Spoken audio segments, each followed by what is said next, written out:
Bien-aimés dans le Seigneur, bonjour. Nous voilà sur le plateau de SNTV One, la télévision chrétienne du métroplexe Dallas-Fort Worth, dans notre émission Jésus-Christ est la solution. La fois dernière, dans notre émission Jésus-Christ est la solution, nous avons parlé de la réclamation.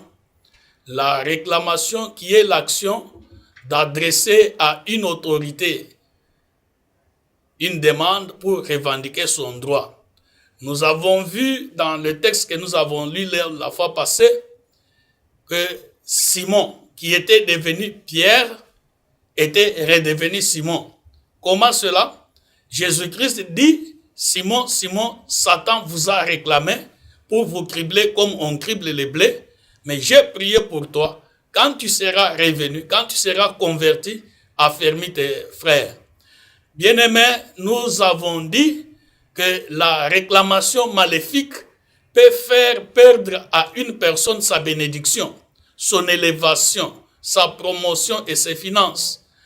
Nous avons dit que le changement de nom, quand le changement de nom arrive, cela montre que la personne a quitté le niveau où elle était, elle est allée à un certain niveau dans son expérience, dans sa relation avec Dieu, dans sa bénédiction.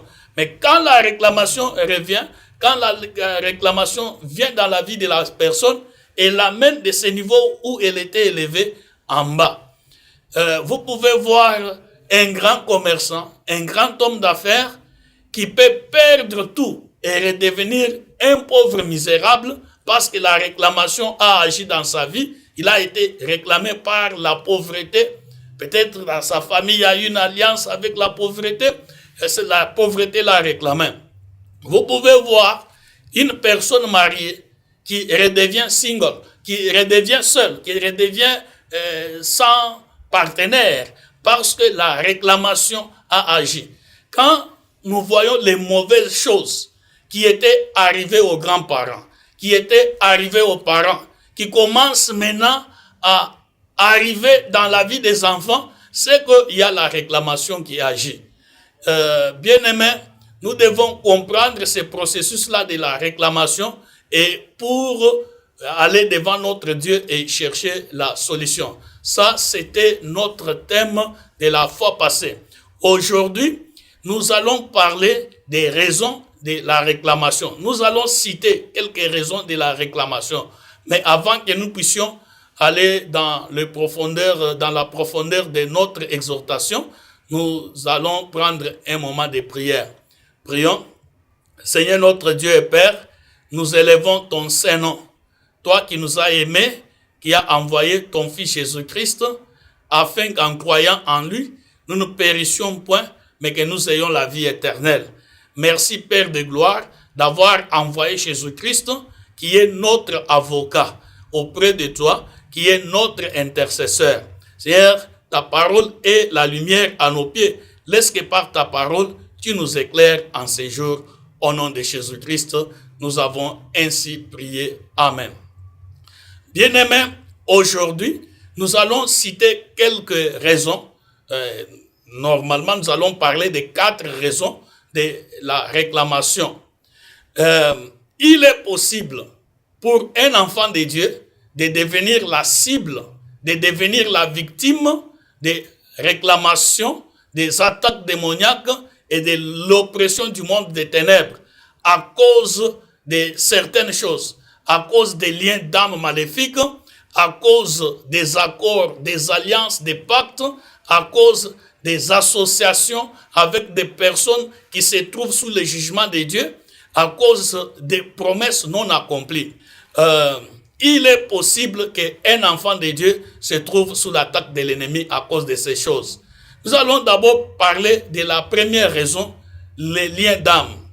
Les liens d'âme, c'est un attachement entre deux ou plusieurs personnes dans une relation d'exploitation. Les liens d'âme sont profonds et ils sont si maléfiques de telle sorte que les personnes engagées sont en fait contrôlées par les forces, par les démons, par les esprits maléfiques qui les empêchent de sortir de ces cercles vicieux qui les empêchent de s'éloigner de la personne qui les fait souffrir. Bien-aimés, vous pouvez par exemple voir une personne attachée à quelqu'un qui l'abuse, qui met sa vie en danger. Il y a quelque temps ici aux États-Unis, je suivais à la télévision, parce qu'il y a des jugements, des cours qui passent à la télévision, je suivais à la télévision un jeune garçon, il peut avoir 23 ou bien 24 ans, qui était en relation de concubinage avec une femme plus âgée que lui. La femme, je pense qu'il pouvait avoir 45 ans, quelque chose comme ça. Maintenant, ils sont allés à la cour pour se séparer. Les raisons étaient que cette femme maltraitait le garçon. Et parfois, il a risqué, la femme a tenté plusieurs fois de tuer le jeune homme en lui jetant les microwaves, en lui jetant des histoires. Et ils sont allés à la cour. Et le juge, c'était une femme, la juge, elle a suivi l'affaire et elle a décidé que les deux devraient se séparer. Mais quand le juge a prononcé la sentence, le garçon a arrêté le juge et dit au juge, non, je continue à aimer cette femme. Bien aimé, dans une relation comme ça, où la vie d'une personne est en danger et la personne se trouve encore attachée à la femme qui menace sa vie, ça c'est vraiment un lien d'âme maléfique. Beaucoup de liens d'âme maléfiques commencent tout simplement par une petite relation amoureuse. Cette relation qui se transforme petit à petit en abus, en exploitation de l'autre. Et quand même, il est évident que la personne, il ou elle, est exploitée, abusée. La personne ne trouve pas toujours la force ou le courage pour se détacher de son exploiteur, de son abuseur. Même si vous forcez cette personne de sortir de cette relation, elle va sortir malgré elle, mais elle ne quittera pas cette personne, son abuseur, de toute son âme et de tout son cœur. Elle sera toujours en quelque sorte attachée à la personne. Là, ce sont ce que nous appelons les liens d'âme. Bien aimé, je connais une famille ici aux États-Unis. Ils ont des enfants. Les enfants étaient venus du Congo. La fille de cette famille-là voudrait retourner au Congo. Elle voudrait quitter les États-Unis pour retourner au Congo pour aller rejoindre quelqu'un, un garçon qui lui a dit qu'il allait l'épouser. Bien aimé, voilà un peu dans ce genre d'histoire, une personne qui perd le raisonnement normal pour s'attacher à une autre, même si cela l'amène dans la souffrance, là, il est vraiment manifeste que c'est une relation abusive, ce que nous appelons les liens d'âme. Nous devons faire attention à ces choses. Deuxièmement, nous voulons parler des accords et des alliances que nous appelons les pactes négatifs. Les pactes négatifs entre des individus. Les pactes élevés peuvent devenir des bases sur lesquelles l'ennemi s'appuie pour attaquer une personne, pour attaquer un individu, tout simplement parce que cette personne a fait des promesses insensées. Bien aimé, une simple promesse de mariage entre deux jeunes gens peut devenir un pacte dans le sens où si ces deux enfants, ces deux jeunes gens, au lieu de garder le bon sens, ils vont au-delà. Ils ajoutent des cérémonies autour de ces vœux, de ces promesses de mariage. Par exemple, il y en a qui vont même jusqu'à se faire des incisions et à sucer le sang, à faire le pacte de sang, pour une promesse de mariage, en disant par exemple qu'ils doivent se marier et s'ils se marient à une autre personne qui n'ait pas des enfants, des histoires comme ça, ça devient un pacte. Ou encore des paroles insensées. Des paroles insensées, sans même utiliser les pactes, mais les promesses insensées où on dit si jamais on se marie à une autre personne, qu'on ne reste pas ensemble, que ça finisse par le divorce. Et cela continue et ça devient des accords maléfiques. Le problème avec ce genre de promesses et ce genre d'accords, c'est que le garçon et la fille peuvent oublier ces choses, peuvent oublier les pactes, peuvent oublier les promesses. Mais les esprits, les démons, les puissances des ténèbres qui ont entendu ces promesses, qui ont été témoins de ces pactes, ne les oublient jamais. Et un jour, si la fille ou le garçon ne respecte pas les pactes, les promesses dites, l'ennemi va ressortir ces choses et les amener en public, et ça sera pour lui comme une base légale pour attaquer la personne. Bien-aimés, nous devons être sérieux, nous devons être intelligents et user de beaucoup de sagesse, surtout vous les jeunes gens qui vous préparez à vous marier. Il faut faire attention aux paroles que vous dites. Ne vous laissez pas sous l'ivresse de l'amour dire n'importe quoi. Et faites attention, parce que c'est par ta parole que tu seras condamné, que c'est par ta parole que tu seras innocenté. Et si tu dis n'importe quoi, si tu fais n'importe quoi, le diable va se servir de ces choses-là pour vous attaquer un peu plus tard. Et peut-être que vous aurez même oublié. Ça, c'est le deuxième point. Et la deuxième raison des attaques sataniques, des réclamations, j'ai dit les alliances, les pactes, les promesses négatives. La troisième raison pour laquelle l'ennemi fait des réclamations, c'est quand quelqu'un entre en association avec une personne qui est sous le contrôle des démons, sous le contrôle des esprits maléfiques ou encore sous le jugement de Dieu. Bien-aimés, rappelez-vous comment les personnes qui étaient dans le navire avec Jonas, le prophète Jonas qui était envoyé par Dieu à Ninive, mais qui a refusé d'aller là-bas, il fuyait, il est monté dans un navire pour aller à Tarsis. Souvenez-vous que ces personnes qui étaient avec Jonas dans le navire avaient perdu tous leurs biens, parce que quand la tempête a commencé à amener l'eau dans la barque, ils ont jeté leurs biens dans la mer. Ils ont perdu tous leurs biens et ils étaient dans le risque de perdre même leur vie, car ils étaient en compagnie d'un homme qui était sous le jugement de Dieu.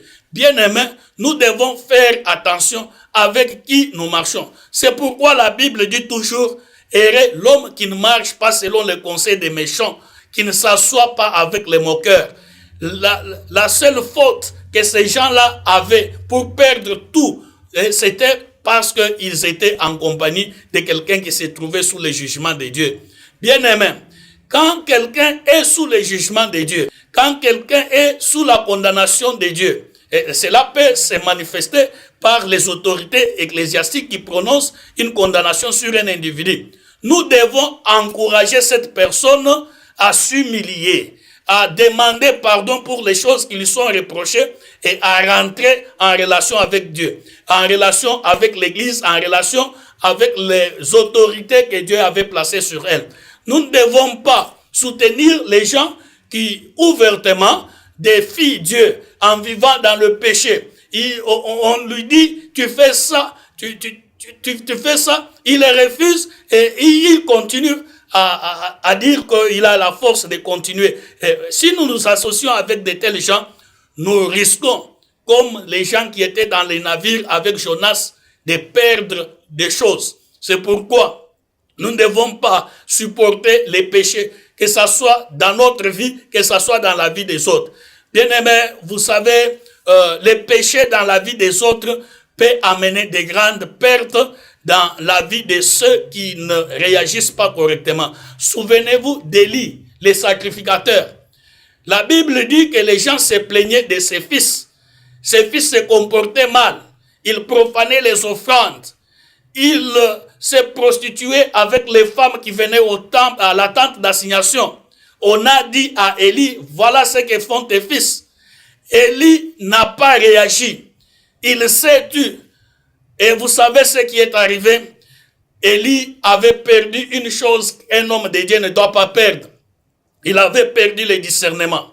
Et quand Anne, la mère de Samuel est entrée dans la tente pour prier Dieu, Élie a dit qu'elle était ivre parce qu'il avait perdu le discernement, quelque chose de très important qu'un homme de Dieu ne doit pas perdre. Pourquoi? Est-ce que Élie avait péché? Non, Élie n'avait pas péché, c'était ses enfants, mais lui a péché par le silence. Nous ne devons pas supporter le péché dans la vie des autres. Nous devons confronter le péché avec beaucoup d'amour, et si nous trouvons que la personne ne s'amende pas, nous devons nous éloigner. La Bible demande quel rapport y a-t-il entre la lumière et les ténèbres. Alors si nous entrons dans les associations avec les gens qui ne craignent pas Dieu, et cela peut créer des problèmes. Même dans les business, vous vous associez dans les affaires avec une personne qui ne craint pas Dieu. Bien aimé, nous avons vu, là où nous avons grandi dans les Kasaï, des trafiquants de diamants qui s'associaient comme ça, l'un féticheur, l'autre qui n'avait rien, il ne priait même pas, et finalement, le féticheur a fini par tuer son associé. Non, nous ne devons pas nous associer avec les gens qui ne craignent pas Dieu. Nous ne sommes pas contre les associations dans les business. Nous ne sommes pas contre les associations et les relations dans le ministère. Mais pour entrer dans les associations, dans les relations, dans les ministères, dans les connexions, nous devons consulter Dieu. Nous ne devons pas nous mettre rapidement en association, en alliance avec les gens.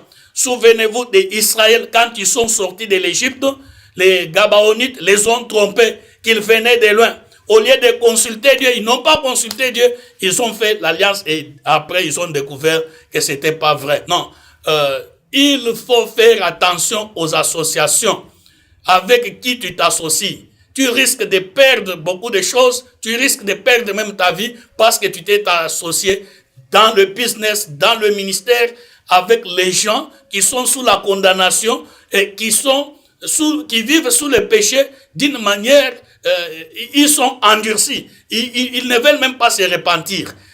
Ils veulent même pas écouter. Là, il faut prendre la distance. La quatrième raison qui est la dernière ce soir, ce sont les promesses non accomplies. Les promesses non accomplies. Bien-aimés, vous savez, beaucoup de prédicateurs aujourd'hui, par des paroles sucrées, ils incitent les enfants de Dieu dans les campagnes, dans les réunions à l'église, pour faire des promesses, de soutenir, de donner l'argent. Et beaucoup de chrétiens font des promesses sans avoir les moyens de tenir leurs promesses. Bien-aimés, vous savez, Dieu tient pour coupable celui qui est infidèle à ses promesses. Dans une de mes visions, dans une de mes expériences avec Jésus-Christ, j'ai entendu Jésus-Christ me dire qu'il est le témoin fidèle. Jésus se tient à la fidélité. Celui qui n'accomplit pas ses promesses, il est en abomination devant Dieu. Et nous faisons des promesses. Il y a des promesses que nous devons tenir. Les promesses que nous avons faites, les promesses de mariage, nous devons les respecter. Si tu n'as pas respecté les promesses de mariage, tu les as transgressées d'une ou de l'autre façon, aujourd'hui, il faut que tu t'agenouilles, que tu demandes à Dieu pardon.